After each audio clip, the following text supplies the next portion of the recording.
Hello again, and welcome to the latest bulletin from Haverhill UK News, brought to you by Haverhill TV. In the news for today, Tuesday, November the 20th, St Marys Churchyard is to be given a makeover in a scheme being devised by Haverhill in Bloom in conjunction with the Town Council. Major local employers have come on board for MP Matthew Hancocks' Jobs Fair to be held in Haverhill on Friday, and work is continuing on the giant head being created as a piece of public art for Haverhill.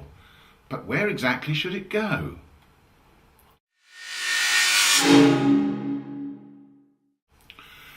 Plans are afoot to brighten up St Marys Churchyard, the area of grass and trees between the church path and Gertine's factory.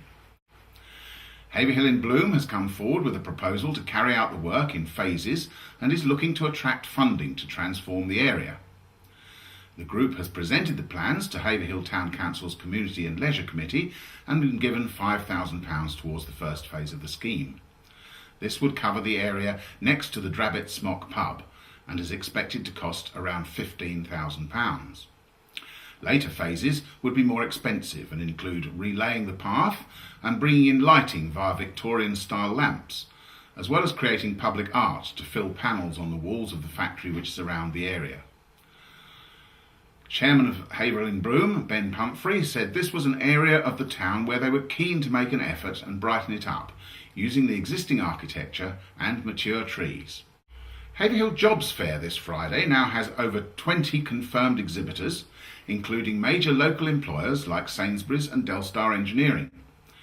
The National Apprenticeship Service will also be present at the event, which is organised by Haverhill's MP, Matthew Hancock, explaining the opportunities available to people of all ages in starting an apprenticeship. And Mr Hancock is the Minister for Skills and has responsibility for apprenticeships as part of his role. The National Careers Service will also be at the fair, providing advice to job seekers and those looking to change jobs. The Jobs Fair is at Haverhill Football Club on Friday from 10 a.m. to 2 p.m, and there will be opportunities to apply for current and future vacancies, as well as to attend workshops. Admission is free, and everyone is encouraged to come along. There was a late night incident at Bar Voo in Haverhill Town Centre for the second weekend in succession early on Saturday morning. Police say an 18-year-old Haverhill girl was punched in the face on the dance floor around 2:15 a.m. and suffered minor neck and head injuries. The incident was followed by what police described as a general melee. They will be interviewing a suspect in connection with the assault, believed to be a man from the Leeds area.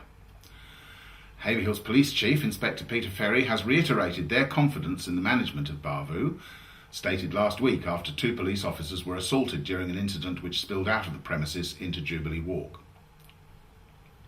And finally, a giant head is being created as a unique piece of public art for Haverhill, but questions have been raised about where it should be placed. The 8-foot head is a project devised by Samuel Ward Academy as part of town centre improvements, and will contain TV monitors in both its eyes to broadcast local information and advertising. It was originally planned to stand outside Lloyd's Bank, but logistical problems required a new site to be found. The group organising the project, Public Art for Town Centre of Haverhill, or PATCH, which oversaw the Queen Street Gates project, has agreed to a site on the Market Square outside the Drabbet Smock. But Town Clerk Will Austin says not enough people would pass close enough to it, and has been urging a site within St Marys Churchyard behind the phone boxes, which is to be cleared and replanted. But the chair of Patch, Councillor Marion Rushbrook, said she thought it would draw people to look at it on the Market Square. Members of Haverhill Area Working Party are to choose their favoured site this week. That's all for today.